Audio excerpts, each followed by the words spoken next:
Hi comrades, this is Nakka Shivshankar Advocate Mitulara. Order 7, Rule 14, Sub Rule 3, CPC 1908. Order 7, Rule 14, Sub Rule 3, Civil Procedure Code 1908 ప్రకారం మనం plaintiff తరఫున అంటే plaintiff కి సంబంధించినటువంటి documents ప్లెయింట్ తో పాటు మనం ఫైల్ చేయడం జరుగుతుంది, అలాంగ్ విత్ ప్లెయింట్ ఫైల్ చేయడం జరుగుతుంది.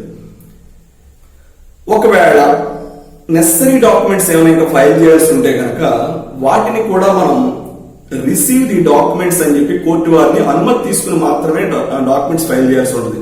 అది కూడా order 7 rule 14 sub rule 3 order 7 rule 14 sub rule 3 ప్రకారం మనం అనుమతి తీసుకుని మాత్రమే కోర్టులో మనం ఆ డాక్యుమెంట్స్ ఫైల్ చేయాల్సి ఉంటుంది. To receive the documents behalf of the plaintiff to add the list of documents. ఏదైతే ప్లెయింట్ తో డాక్యుమెంట్స్ కొన్ని మనం ఫైల్ చేసి ఉంచుతామో, అలాంగ్ విత్ ప్లెయింట్ ఫైల్ చేస్తామో వాటికి ఇంకా యాడ్ చేయమని చెప్పేసి మనం కోర్టు వారు అనుమతి తీసుకుని మాత్రమే, అనుమతి పొందిన తరువాత మాత్రమే ఆ డాక్యుమెంట్స్ అనేది కోర్టు పరిగణలో తీసుకోవడం జరుగుతుంది. అలా జరగాలంటే మనం ఏం చేయాలంటే ప్లెయింట్ తో కనుక మనం డాక్యుమెంట్స్ వేయలేని పక్షంలో కొన్ని సందర్భంలో వేయలేకపోతాం అన్ని డాక్యుమెంట్స్. అలాంటి సందర్భంలో మనం order 7 rule 14 sub rule 3 CPC civil procedure code 1908 ప్రకారం red with 151 CPC petition section file చేసి మనం సిపిసి 151 ఎలా విత్ రెడ్ విత్ అంటే ఆర్డర్ 7 రూల్ 14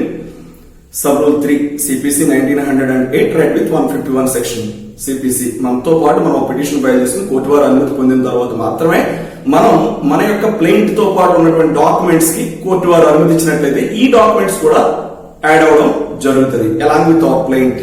అంటే మనం యాక్చువల్గా అలాంగ్ విత్ అవర్ ప్లెయింట్ తో పాటు మన డాక్యుమెంట్స్ ఫైల్ చేసేయడం జరుగుతుంది, కానీ కొన్ని సందర్భాల్లో అలాంటి పాసిబిలిటీ మనకు ఉండదు ప్లెయింటిఫ్ కి.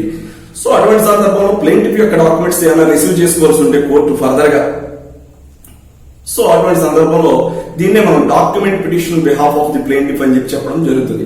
Order 7 rule 14 sub rule 3 CPC 1908 ప్రకారం మనం ఏంటంటే ఒక పిటిషన్ ఫైల్ చేసుకుని ఈ డాక్యుమెంట్స్ కూడా రిసీవ్ చేసుకోమని మన కోర్టు వారిని అభ్యర్థించడం జరుగుతుంది. దీన్నే డాక్యుమెంట్ పిటిషన్ అన్నమాట. అంటే ప్లెయింటిఫ్ డాక్యుమెంట్ పిటిషన్ ఫైల్ చేయాల్సి వచ్చినప్పుడు ఈ ప్రొవిజన్ కింద ఫైల్ చేయాల్సి ఉంటుంది. Order 7 rule 14 sub rule 3 CPC 1908 red with section 151 CPC 1908 ప్రకారం పిటిషన్ ఫైల్ చేసుకున్నట్లయితే కనుక కోర్టు వారు దాన్ని అనుమతించినట్లయితే కనుక మన లిస్ట్ ఆఫ్ డాక్యుమెంట్స్ ప్లెయింట్ తో పాటు ఏముంటాయో వాటికి కూడా ఈ డాక్యుమెంట్స్ వెళ్ళి యాడ్ అవ్వడం జరుగుతుంది.